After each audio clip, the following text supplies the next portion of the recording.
I'm your host, Milena Scantlin, and I've tracked down the experts to get your fitness questions answered.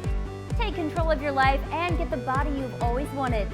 Coming up, helpful info you don't want to miss from You Asked For It.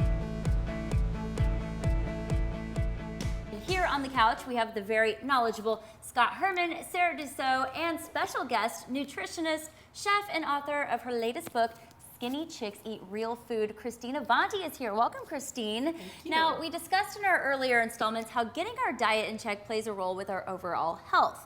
Christine, just how good is dieting when targeting our overall trouble zones? Dieting is the key.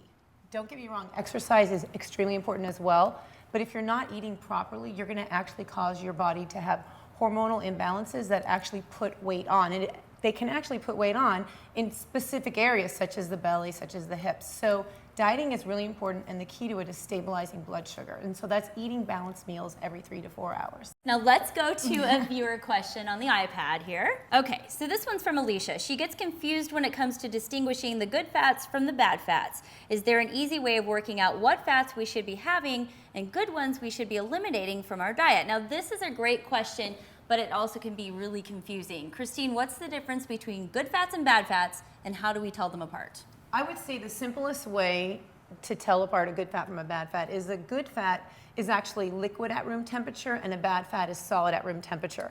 Now that's the simple, quick answer. Okay, so butter is solid, well, if you let it sit in the room for too long, it will become liquid, but butter is solid fat.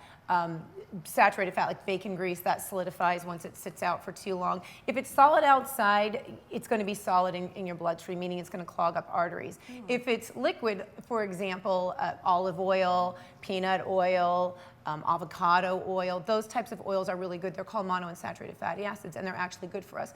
But don't get me wrong, there are several levels of healthy fats and bad fats. For example, coconut oil is solid at room temperature, but that is actually a very, very beneficial fat. It's very, very good for us. It increases metabolic rate, it boosts our immune system, and there's a zillion other benefits to coconut oil. Makes your skin look good too, doesn't it? Yeah, so if you want to get into, it does, and your hair, but if you want to get into detail on good fats versus bad fats, then you should definitely educate yourself. My new book, I go into detail on that. But the simple, straightaway answer is if you can't remember anything else from this video, just look at it. If it's solid, then you don't want it. If it's liquid, then you do want it, with the exception of coconut oil. I'm going to be reading this later. I feel like I could really gain some insightful knowledge here.